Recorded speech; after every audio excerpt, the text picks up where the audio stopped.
BT's hit series Tyler Perry's The Oval returns for season 2 on a new night. And we're catching up today with stars of the much anticipated drama, Ed Quinn and Kron Moore. And they play a very interesting couple, almost a crazed family. We won't get into what just happened in 2016 to 2020. We're not talking about that. We're talking about The Oval. Good morning. How are you two? Fantastic. Morning. How are you? I'm doing well. You know what? I was watching a little bit of it. And I was like, y'all crazy. What is going on here? Crazy is an Karen, understatement, I think. Yeah. I think it is. Karen, every time you have that look, it scares me. Talk about your character.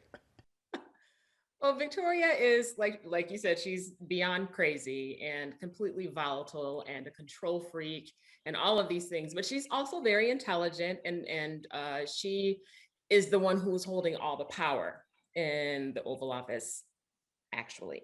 So she wants to get things done by any means necessary, and she will steamroll over her entire family if she has to. So she's that type of person. And Ed, tell me about your character and how do you handle this woman with this power? Not very well. Got my ass handed to me quite a bit. Back season one, it was about, I don't know. I think it was like fight three. Like one of the grips just came up. He goes, "Yo, man, you gonna win one of these?" I'm like, I don't think so. So yeah, no, yeah. The thing about Victoria, you can't control her, so you just hope to contain her. But that comes with a warning label as well. You take your own life in your own hands. Now, I agree with you on that. Karen, what can we expect in this next season, season 2 of The Oval? We pick up where we left off in season one. So the kids have gone away with grandma, and so we see what transpires there. And Jason leaves a whole mess behind, and so we have to clean that up, and that's a that for me that is the comedic relief of the show. But we'll see all of the characters develop and evolve into their own storylines. We're all a lot more grounded this season. We know who our characters are, and so I think the audience will appreciate what we have to offer this season. Ed, I kept looking at this preview I was looking at, and I'm old enough to remember as a kid, my mom, when I got home from first grade, second grade, third grade, she was sitting there watching Days of Our Lives, that old series. Is this kind of what's happening with the Oval? You mean, yeah, I mean, it's definitely a big soapy primetime drama, but it's shot like a primetime drama, not like a daytime drama.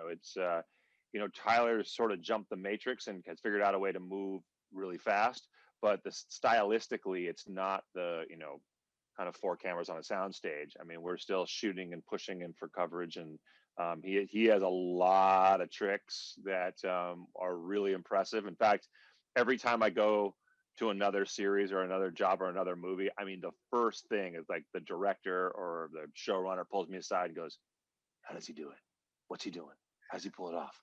What do you guys do?" I mean, everybody. I mean, we were going back to shoot during the pandemic. I mean, my nonstop, texts, DMs, like I want to know everything he's doing. I want to know how he's doing it. And the thing is, the funny part is I would tell him, I'd be like, "Well, he's doing this, and he's doing that, he's doing this," and people just go, "I could never do that. No one would ever let me do that." And I'm like, "Well, you got to have your own studio then." You you know what, Karen? I'm wondering how many women out there can definitely relate to you.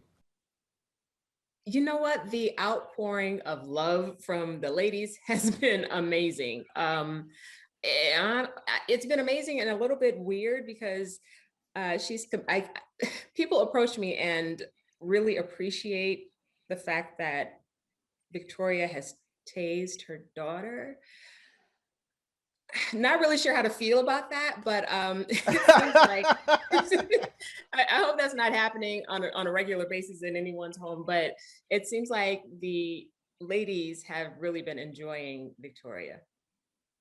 Yeah, I would think so. Ed, Karen, thank you so much for joining us on Morning Blend. And I'm still sitting back going, y'all crazy. Mm, I'm, uh, thank- I'm a Thanks so much for having